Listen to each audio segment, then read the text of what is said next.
Hello and welcome back to Storytime at Nana's house. So very good to have you with me. So the book I'm going to share right now, and it's published by my friends over at Bendon, and it is called The Light of Love. So let's read. One evening, the whole kingdom was getting so excited about the circus. The best seats were reserved for the royal family. But no one noticed that Sparkle the monkey was in the stands taking shiny objects, including the fairy godmother's magic wand. Oh, not that! But that wasn't all. Outside the circus, Dervin and the men were ransacking all the houses. They entered the palace and took everything they found, even the glass slipper. "If I alert the guards, you are sure to be caught," said Cinderella's stepmother when she saw Darwin. "I will keep silent if you take Cinderella," added the evil stepmother. She is not nice, is she? Back at the circus, Jack and Gus followed the clowns backstage. They got an unpleasant surprise, though. The clowns were not funny. They were very angry. Instead of finding jewels and valuables, Sparkle had collected things that were shiny but worthless. When the show was over, everyone returned happily to their homes. "The glass slipper has disappeared!" exclaimed Cinderella. "It seems that Derwin's circus was not free," said the Grand Duke. "Don't worry, I will find the slipper with my magic," said the fairy godmother. But her wand had disappeared too. Oh no, what's going to happen? Too bad they didn't have an eye tag to put on that thing, huh? Soon, dawn came, and there was no trace of Darwin and his men. "We still have our love," Cinderella said to the prince. Later, Cinderella was stunned when her stepmother entered the palace and gave her a hug. She's like, "Wait, who are you? What have you done with my stepmother? Because this ain't her." "I believe that there is a chance to recover the slipper, but I need your help and you must not tell anyone," said the evil stepmother. I'm not so sure Cinderella should trust her. I mean, her track record, no good. That night, the princess followed the directions that her stepmother had given her. Derwin and his men were waiting there to take her.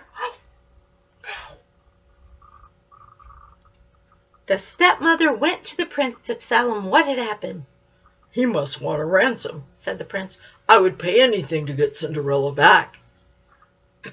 "Have you received a note from him?" asked the stepmother, knowing that the same Darwin had given her would never fall into the prince's hands. The stepmother convinced the prince to let her and her daughters stay in the palace in case some news of Cinderella arrived while he was away. "Welcome home, girls," the stepmother said to her daughters. On the ship, Darwin told Cinderella that she would cook and clean until the prince paid the ransom. He locked her up with the animals. That's totally rude and unacceptable, don't you think?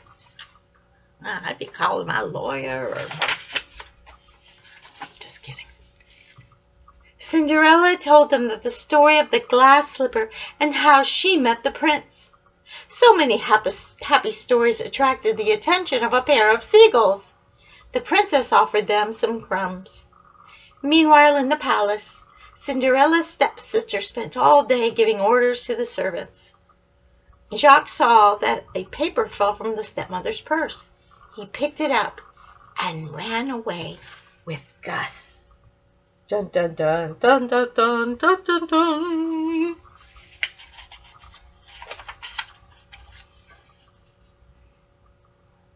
"It's the note from the thief. The stepmother knew where Cinderella was the whole time," said Jack. Jack, one of the two. Gus and Jack went to look for Cinderella at the beach. By luck, they found the fairy godmother and told her what had happened. But a pair of seagulls caught the little mice. These were the seagulls that Cinderella had fed. They carried them straight to the princess.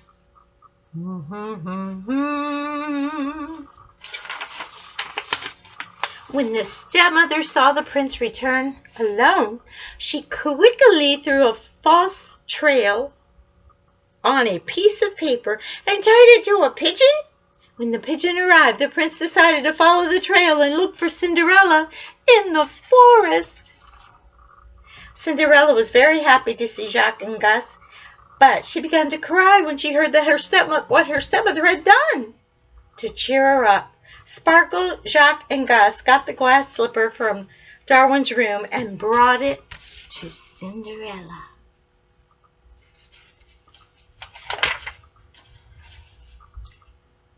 A ray of moonlight hit the slipper and lit up the room.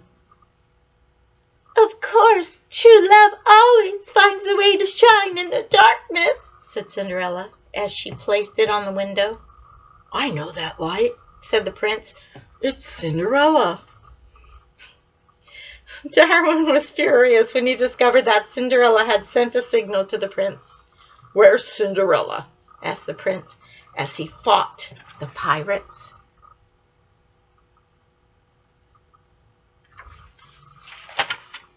Meanwhile, Gus and Jacques found the fairy godmother's wand and asked the seagulls to carry them to her. On the ship, the prince took a rope and swung it to Cinderella, taking her in his arms. But Darwin cut the rope. That was not very nice, was it? "Watch out for those sharp rocks. They're really deadly," Darwin said as they fell into the water. With the wand back in her hands, the fairy godmother conjured a way to stop Cinderella and the prince in midair and let them safely land on the beach. And Cinderella and the prince lived happily ever after again. And that's the end. Da-da-da. Well, I hope that you enjoyed that book as much as I enjoyed making fun of it with you. It's time for me to go. But before I do, I know Nana's silly. This is just me, y'all. I'm nobody special. I'm not ever trying to pretend to be anybody but me.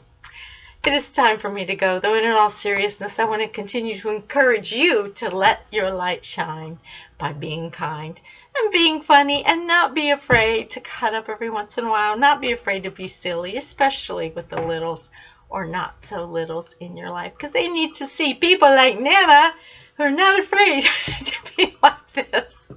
I know. Oh, well, thank you for stopping by Storytime at Nana's house. Until next time, take care of yourselves. God bless you. And in all seriousness, I want you to remember that this Nana right here loves you. Take care.